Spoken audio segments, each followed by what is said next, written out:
Olá pessoal, graça e paz para todos vocês. Sejam todos muito bem-vindos ao nosso canal, pois afinal de contas é sempre muito bom tê-los por aqui, pois um dos objetivos do canal A Bíblia Oficial é auxiliar os professores da escola dominical para que a cada domingo possam transmitir uma aula rica em informações históricas, culturais, em subsídios teológicos e muito mais. Tudo isso, claro, para a glória do Senhor nosso Deus. Bom, eu tenho outro vídeo desta mesma lição de número 3, mas ali eu trabalho somente a sessão da famosa leitura bíblica em classe. Aliás, sempre a cada lição trago em um vídeo separado uma exposição condensada de alguns termos que eu julgo ser interessante abordarmos da leitura bíblica em classe. Por isso, não deixe de assistir esse vídeo, pois o correto entendimento destes termos são extremamente importantes. Nesse vídeo, continuarei estudando a lição de número 3, a chamada profética de Samuel. Definindo o profeta Israel. A menção de profeta. Esta sessão de 1 Samuel, capítulo 2, versículo 27 ao 36, reveste-se de grande importância, pois ilustra a retaliação do Senhor contra a corrupção que havia dominado o lugar santo. Um homem de Deus, cujo nome não é mencionado, apareceu em Siló para declarar os termos do julgamento do Senhor sobre Eli e sua família.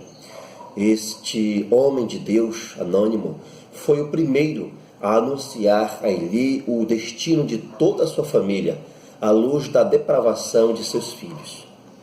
Toda uma casa de sacerdotes foi condenada, o que exigiu um novo começo, centralizado na pessoa de Samuel. A propósito, o título Homem de Deus é usado cerca de 70 vezes no Antigo Testamento e costuma frequentemente referir-se a um profeta enviado pelo Senhor. Definição de profeta. A palavra hebraica no Antigo Testamento para profeta é Navi.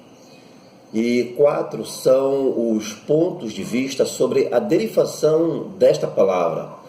Primeiro, que ela deriva de uma raiz árabe, significando anunciar, daí o sentido de porta-voz. Segundo, que ela deriva de uma raiz hebraica, significando borbulhar, por conseguinte, extravasar palavras. Terceiro ponto de vista, que ela deriva de uma raiz acadiana, significando chamar.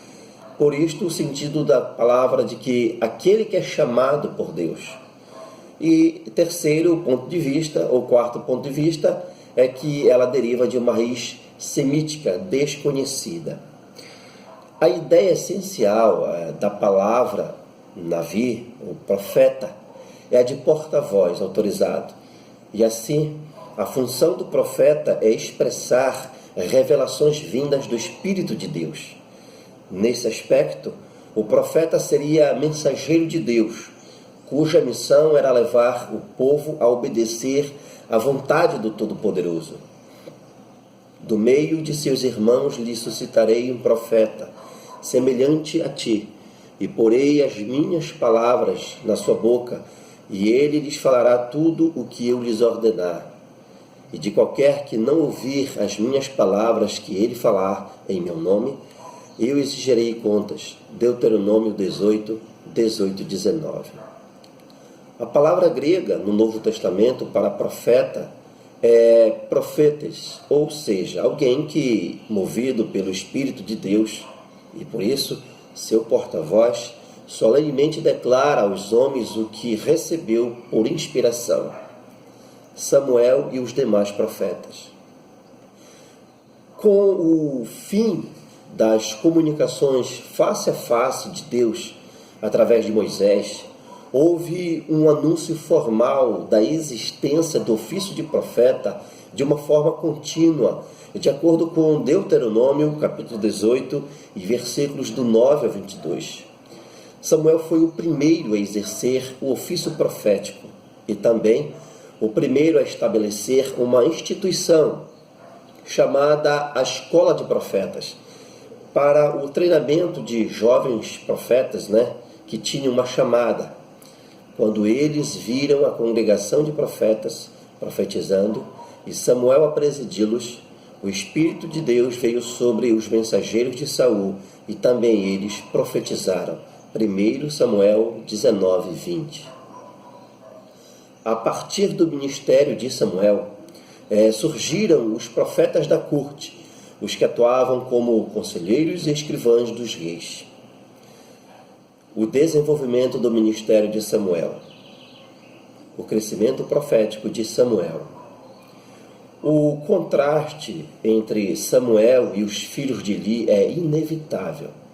Samuel crescia mais e mais em todos os sentidos e também ficava cada vez melhor, ao passo que os filhos de Eli se tornavam cada vez piores. A ênfase dada ao crescimento de Samuel como sendo mais do que um crescimento meramente físico, ou seja, um crescimento espiritual, começa a partir de 1 Samuel, capítulo 2, versículo 21, que diz assim: o menino Samuel crescia diante do Senhor.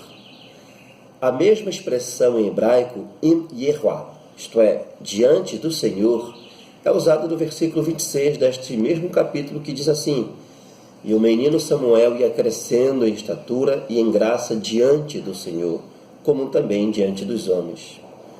Essa observação sobre o crescimento de Samuel é idêntica à descrição do desenvolvimento do menino Jesus, de acordo com Lucas capítulo 5 e o versículo 52, que nos diz: e crescia Jesus em sabedoria, em estatura, em graça diante de Deus e dos homens. A formação profética de Samuel. O Senhor chamou Samuel por 4 vezes. De acordo com 1 Samuel, capítulo 3, e versículos do 4 ao 10, sendo que nas 2 primeiras, nem Samuel, nem Eli perceberam o que estava acontecendo. Até que da terceira chamada, Eli percebeu que era o Senhor quem estava chamando Samuel. Assim como Paulo aprendeu aos pés de Gamaliel, de acordo com Atos, capítulo 22 e o versículo 3, e Timóteo aprendeu com Paulo, de acordo com 2 Timóteo 3, 10, Samuel foi instruído pelo velho sacerdote. Ele era um homem experiente, que conhecia todas as tradições dos hebreus e sabia que o Senhor, ocasionalmente, comunicava-se de maneira direta. Assim, ele deu instruções a Samuel sobre como responder corretamente ao chamado de Deus. Samuel devia mostrar-se disposto a ouvir. Ele, sem dúvida, teve grande relação com o crescimento de Samuel e fez muito melhor com ele do que com seus próprios filhos. Toda esta instrução era colocada em prática, pois vemos em 1 Samuel 2:11 que o menino, porém, ficou servindo ao Senhor perante o sacerdote Eli. E que no versículo 18 deste mesmo capítulo diz assim: Samuel, porém, ministrava perante o Senhor, sendo ainda menino. No capítulo 3 de 1 Samuel, vemos alguns exemplos de como o adolescente Samuel servia ao Senhor. No versículo 15, somos informados que, pelo amanhecer, Samuel abria as portas da casa do Senhor.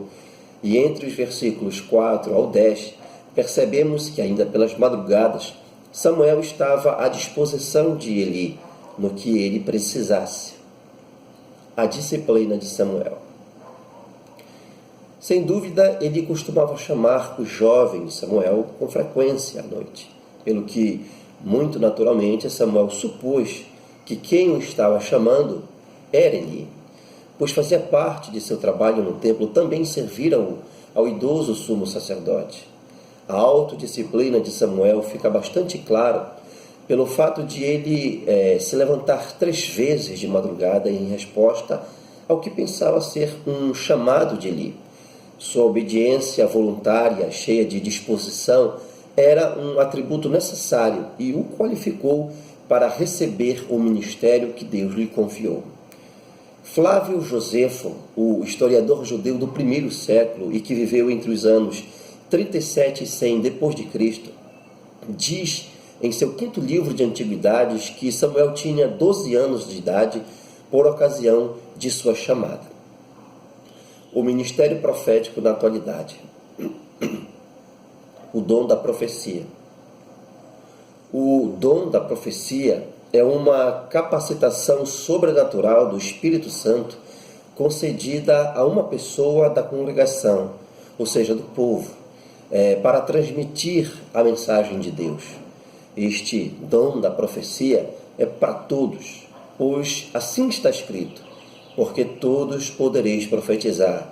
1 Coríntios, capítulo 14, versículo 31. Este dom da profecia é de âmbito local, ou seja, congregacional, e tem como finalidade edificar, consolar e exortar a congregação, porque assim está escrito.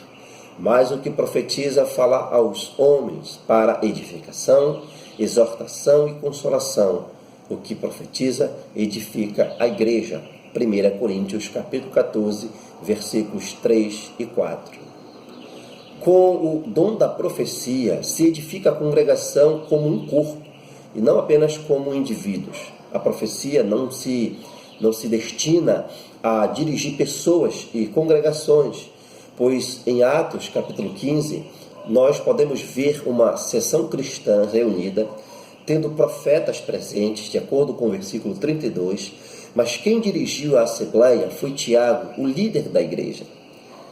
Confira especificamente os versículos 13 ao versículo 21 do próprio capítulo 15 de Atos dos Apóstolos. O ministério de profeta no Novo Testamento. A profecia do ministério profético não é a pregação comum.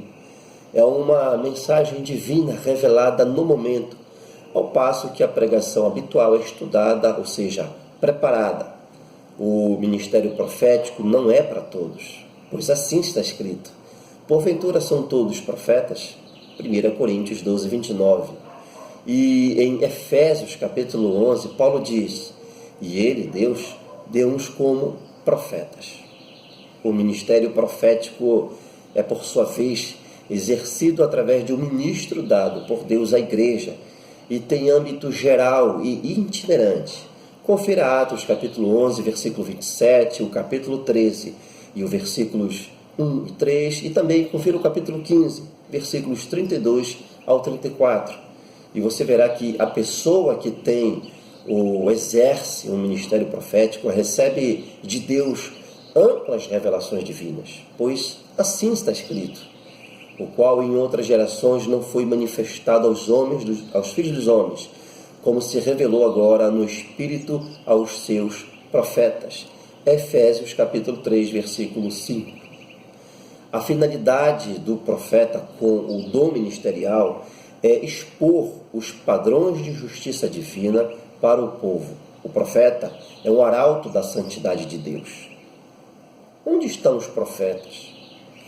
Hoje, o Senhor continua a falar à sua igreja por meio de pessoas que têm o dom da profecia ou que exercem o ministério profético. No entanto, a profecia não se destina a dirigir pessoas e congregações como já vimos. Por exemplo, em Atos capítulo 15, no Antigo Testamento não era o profeta que dirigia o tabernáculo, o santuário, a congregação, mas o sacerdote. Outro detalhe importante é que a profecia não possui autoridade canônica como a Bíblia Sagrada, a única regra infalível de fé e prática reconhecida pela Igreja de Cristo.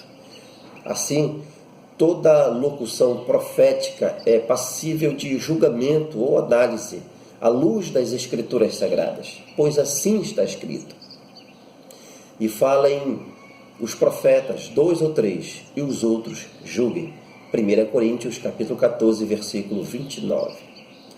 No texto grego, julguem é diakrenetosan, que tem o sentido de uma averiguação, de que se a profecia proferida vem ou não da parte do Espírito de Deus. Bom, pessoal, por hoje é só. Espero ter contribuído com você, professor e aluno da Escola Dominical, pois este é um dos objetivos do nosso canal. Se você gostou do vídeo, não deixe de se inscrever e assistir os nossos outros vídeos, os quais vão somar com aquilo que você tem aprendido ao longo dessa jornada de fé. Não deixe também de curtir nossos vídeos, dando aquele like e compartilhar com seus amigos nas redes sociais. Um grande abraço e até o próximo vídeo.